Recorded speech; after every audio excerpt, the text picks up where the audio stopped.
Here we're going to talk about how we can enhance the eyes. So let's go ahead and click in our topmost layer. And then what we're going to do is we're going to use a shortcut to merge all of the underlying layers to our topmost layer. And this is a really valuable shortcut because it allows us to take everything we've done and merge it to the top. Okay, if you're a PC user, here's your shortcut.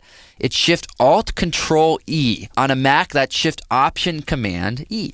That will merge everything to the top.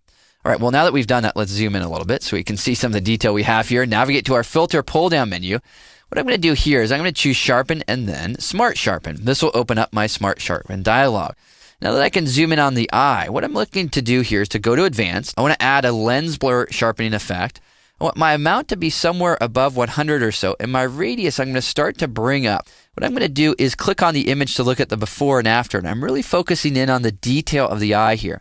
I just want to make sure that I'm able to sharpen that and add a little bit of sparkle without exaggerating any halos. So when I go too far, we can see that there's all this halo effect. That won't work for us. So we're going to go ahead and back this off a little bit and find the sweet spot there, just where it looks good. In this particular image, I'm thinking about 100% and about 1.8. All right, well, let's go ahead and click OK. Well, now that we've done that, we've sharpened the entirety of our photograph. We don't want to sharpen everything. We just want to sharpen the eyes. So we're going to add a mask, but we're going to add a mask that's filled with black. So in order to do that, you hold down your Option key or your Alt key. And again, it's Option for Mac, Alt for PC. Think of that key as kind of the renegade key, the key that says, hey, I want to do something my own way. So I press that key and I click on the mask icon. And when I do that, it creates a mask that's filled with black. All right, well, then we grab our brush. We're going to paint with 100% opacity.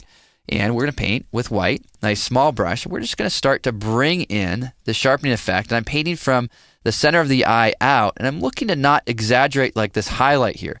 I also exaggerated this part right there, which I don't like. So I'll press the X key. I'm going to mask that out. Then I'll go over to this other side. I'll hit the X key. And I'm going to paint with white here. 100%. Just adding a little bit of detail to those eyes and making them sparkle a bit. I'll go ahead and paint around the eye there. And then look at my before and after. Here's before and here's after. Well, so far so good. We added a little bit of detail there. Yet it's not far enough, right? We need to do more with the eyes. Well, what else could we do? Well, check this out. Next, we're going to click on our adjustment layer icon and choose curves. Now, when we go into this curves dialog, we're going to make an adjustment and it's going to affect everything, right? It's going to affect the entire image. We don't want to affect the entire image, so we'll go ahead and let's apply maybe a little contrast curve and also go to the red channel. Let's add a little bit of cyan and then maybe the green channel, add a little bit of green. So we have this color going on in here. Doesn't quite look good enough for us. So let's invert the mask. We'll click on the mask tab and choose invert. Next, we'll grab our brush tool. And you know where we're going, right? We're going to start to paint with white. We're going to paint this in. And you shouldn't expect this to look wonderful right away. Give me a couple of steps here and we'll get this looking good. But first, we're just going to bring in this curves adjustment that we've made and zoom out a little bit so we can kind of see that. We can start to see, yeah, we have this interesting color effect, and zoom in a little bit as well so we can get all our edges covered up. And so those look really good. And overall color is going in a good direction. And then what we want to do is experiment with some blend modes. And the blend modes are really where we can make the magic happen, especially with eyes.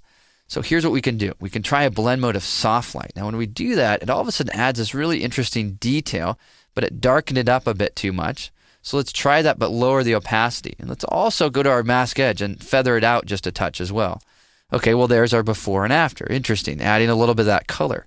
Well, let's copy this layer, duplicate it. This time, let's take that blend mode to screen. That's that brightening layer.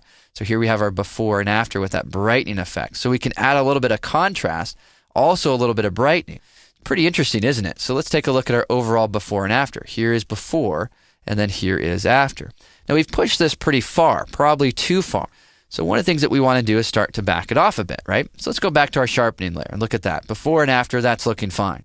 Next layer, we have this layer where we're adding a little bit of contrast and color and whatnot. This side's a little bit too strong for me. So I'll click in my mask. I'm going to paint with black. I'm going to paint with black at a lower opacity, somewhere around 50 or so.